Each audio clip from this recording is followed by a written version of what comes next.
तर कसे आहात सर्व तुम्ही? या व्हिडिओमध्ये आपण महागाई म्हणजे काय जाणून घेणार आहोत. आज तुमच्याकडे 1,00,000 रुपये आहेत आणि तुम्ही ते 10 वर्षासाठी काहीच न करता ठेवले. तुम्हाला वाटतं ते 1,00,000 रुपयेच राहतील का? हो, नंबर तसाच राहील, पण त्याची व्हॅल्यू कमी होईल. कदाचित 50,000 रुपये इतकीच उरेल. हे कसं होतं माहीत आहे का? यालाच म्हणतात इन्फ्लेशन. इन्फ्लेशन म्हणजे महागाई. आज आपण समजून घेणार आहोत इन्फ्लेशन म्हणजे काय, ते कसं काम करतं आणि ते तुमच्या पैशांना कसं क्वाइटली खाऊन टाकते. इन्फ्लेशन फक्त महागाई नाही, इन्फ्लेशन पैशांची खरेदी क्षमता कमी करते. उदाहरणार्थ 2015मध्ये 100 रुपयामध्ये 5 वस्तू मिळत होत्या.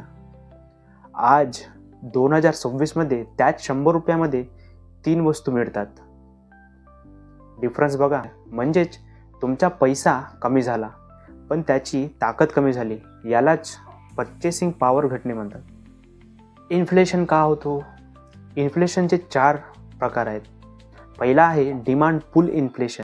जेव्हा लोकांकडे जास्त पैसा असतो तेव्हा सगळे जास्त खरेदी करतात, पण वस्तूंच्या कमतरतेने किंमत वाढते.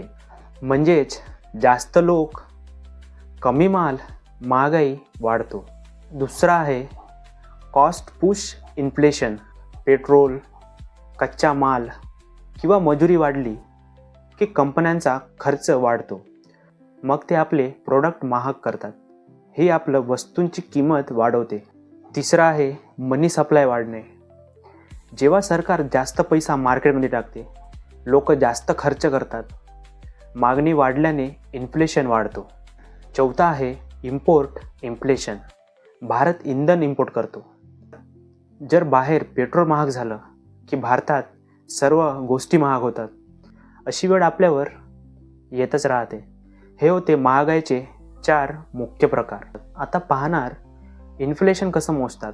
भारतामध्ये मुख्यतः CPI, कन्झ्युमर प्राईस इंडेक्स, म्हणजेच सामान्य माणसाचा खर्च, अन्न, भाडं आणि ट्रान्सपोर्ट, यावर RBI लक्ष ठेवते.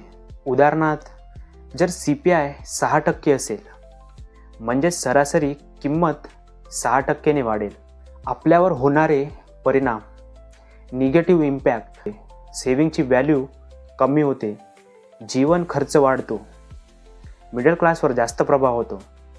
उदाहरणार्थ FD रिटर्न 6% पकडून इन्फ्लेशन 7% असेल, आपलं 1%चं नुकसान होत आहे. यालाच म्हणतात real return is equal to return minus inflation.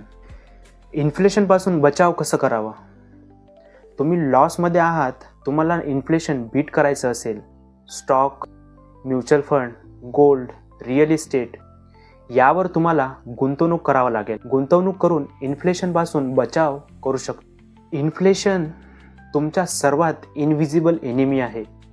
तो आवाज करत नाही, पण हळूहळू तुमची वेल्थ कमी करतो. म्हणूनच फक्त पैसे साठवू नका, पैसे ग्रो करा. जर तुम्हाला अशा सोप्या भाषेत फायनान्स समजून घ्यायचं असेल, चॅनलला सबस्क्राईब करा आणि व्हिडिओला शेअर करा.